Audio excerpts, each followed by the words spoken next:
Y si pudieras salir a tu jardín, arrancar una hoja plumosa y usarla para reducir a la mitad el azúcar que consumes cada día, imagina una planta tan potente que, al cocinarla junto a frutas ácidas como el ruibarbo o las grosellas, neutraliza químicamente la acidez y engaña a tu lengua para que perciba dulzura sin necesidad de añadir montañas de azúcar refinada. No estamos hablando de un invento biotecnológico ni de un edulcorante de laboratorio. Hablamos de una humilde hierba perenne que lleva miles de años creciendo a la sombra de los jardines europeos. Durante siglos, esta planta fue la columna vertebral del jardín medicinal.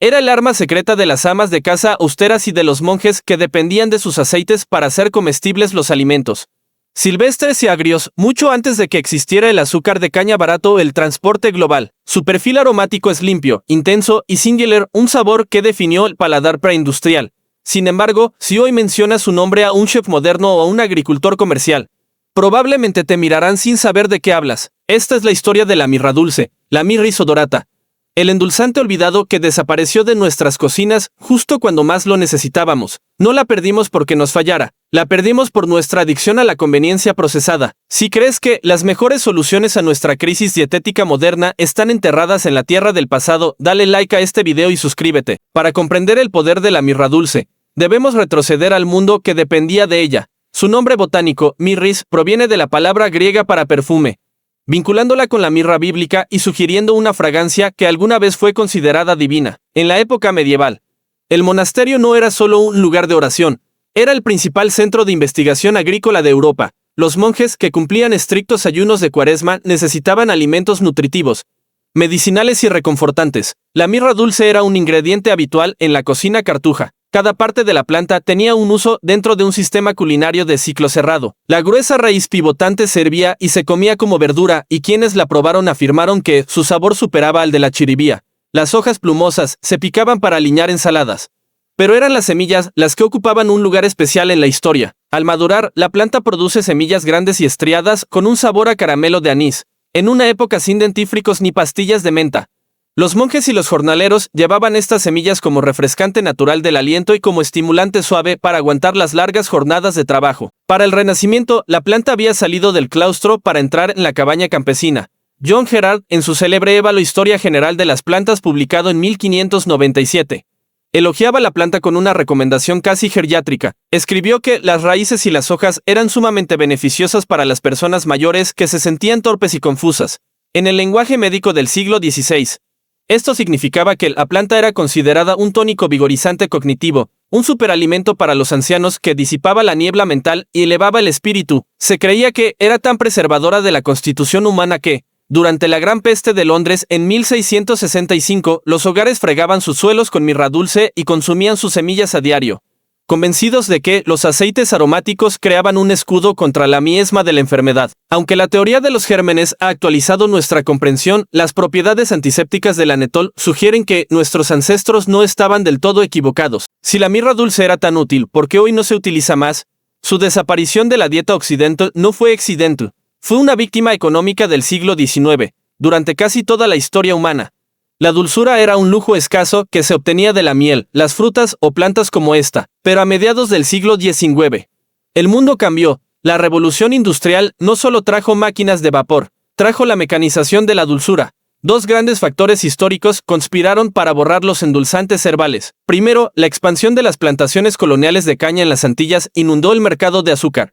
Segundo, y quizás más significativo, las guerras napoleónicas aceleraron el desarrollo de la remolacha azucarera. Cuando la Marina británica bloqueó los puertos franceses cortando el suministro de caña, Napoleón subsidió la extracción de azúcar de remolacha. A finales del siglo XIX, la invención del evaporador al vacío y la centrífuga industrial permitió producir azúcar blanca a una escala antes inimaginable. Según datos históricos económicos, el precio del azúcar cayó más de un 70% en pocas décadas durante el siglo XIX. De repente, la dulzura era barata, estable en almacén e infinitamente transportable.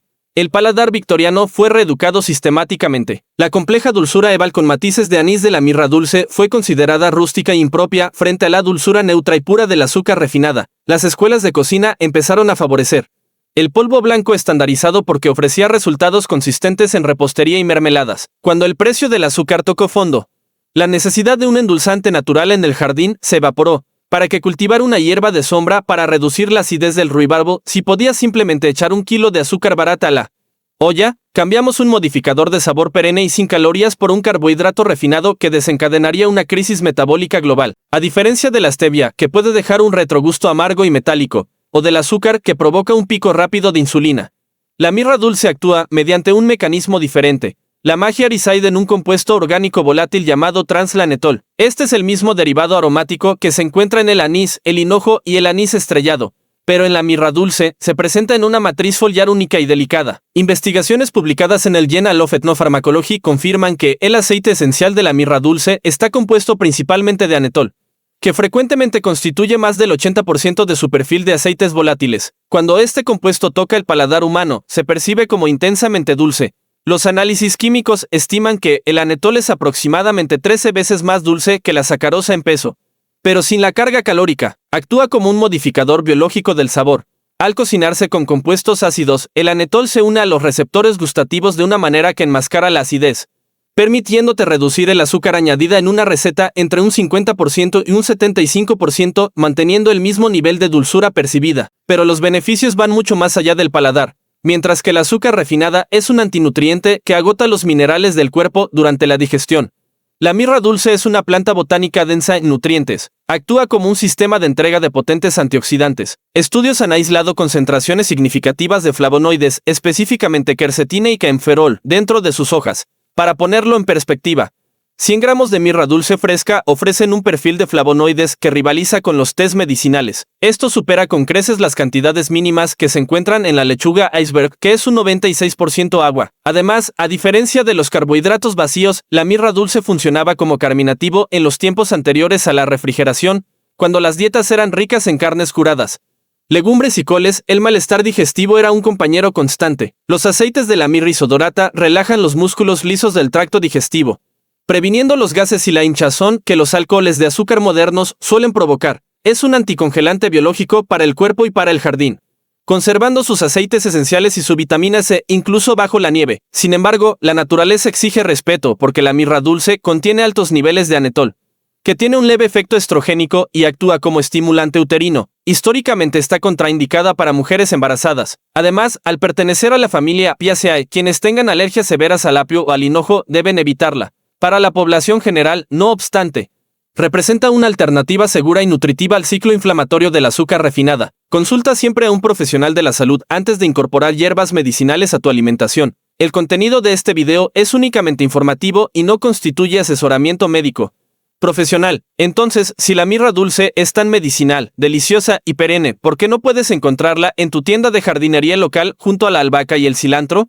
La respuesta está en su naturaleza salvaje y difícil. La mirra dulce requiere un proceso llamado estratificación por frío para germinar. Si compras un sobre de semillas en primavera y las siembras en tierra cálida, absolutamente nada sucederá. La semilla necesita experimentar un invierno simulado antes de sentirse segura para brotar. Al menos 3 a 5 meses de condiciones húmedas y heladas son necesarios. Esto la hace comercialmente inviable para los grandes centros de jardinería que dependen de una rotación rápida de productos. Para cultivarla, debes sembrar las semillas en otoño, marcar el lugar y dejar que la nieve las cubra. Solo entonces, cuando la tierra se descongele en primavera, emergerán las plántulas. Si donde vives no hace suficiente frío, guarda las semillas en una bolsa sellada con arena húmeda o vermiculita en el fondo de tu nevera. Este invierno artificial debe durar al menos 12 semanas para romper el bloqueo de dormancia. Revisa la bolsa periódicamente y cuando veas pequeñas puntas de raíces blancas emergiendo, trasplántalas con cuidado a macetas con tierra franca y rica. Al elegir un lugar permanente para tus plántulas, recuerda que la mirra dulce es una planta de sotobosque. Necesita las condiciones de un suelo forestal húmedo.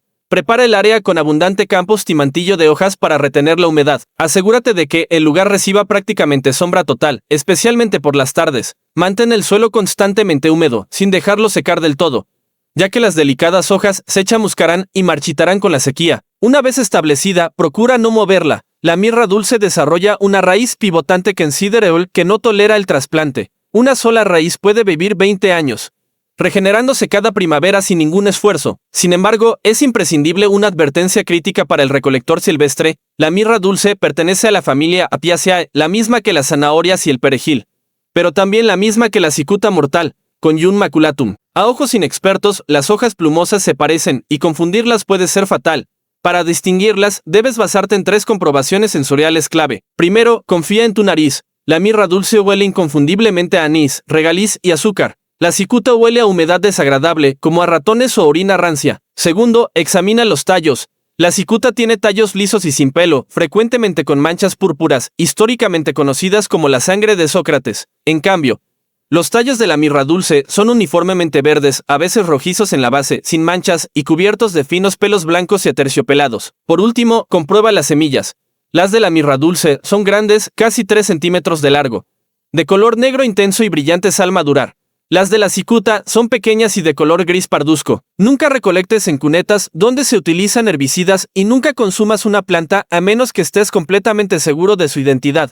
La vía más segura es comprar semillas certificadas en viveros especializados y establecer tu propia colonia en casa. La clave para usar esta hierba está en comprender su naturaleza volátil. Los aceites esenciales son delicados. Si hierves las hojas durante 1 hora, el sabor se volatilizará y desaparecerá. Este es el llamado efecto trementina que algunos libros de cocina antiguos advierten, donde el exceso de cocción deja un sabor leñoso y resinoso en lugar de dulzura. El truco consiste en usarla como hierba de acabado en infusión suave. Al preparar un crumble de frutas ácidas o una compota con ruibarbo, manzanas o grosellas, pica las hojas frescas finamente y añádelas hacia el final del proceso de cocción. O ponlas en capas dentro del molde. Las semillas verdes sin madurar son la joya oculta para el jardinero. A finales de primavera, antes de que se endurezcan y ennegrezcan, estas semillas son tiernas y estallan de dulzura. Pueden picarse en ensaladas de frutas, usarse como guarnición en helados o simplemente comerse directamente de la planta como las golosinas del jardinero. Ofrecen un instante de satisfacción, sin calorías, que refresca el paladar. La historia de la mirra dulce es un recordatorio de que tenemos opciones. No estamos obligados a depender de los maizales del Medio Oeste ni de las plantaciones de caña del trópico para nuestro sentido del placer. Cambiamos una hierba perenne beneficiosa para la salud por un producto químico refinado inflamatorio porque ese producto era más fácil de empaquetar, grabar y transportar. Es hora de dejar de aceptar el silencio del supermercado y empezar a cultivar la mirra dulce de nuestros ancestros. Si estás listo para recuperar los sabores perdidos de la tierra, dale like a este video y suscríbete a Rendimientos Ancestrales. Nos vemos en el jardín.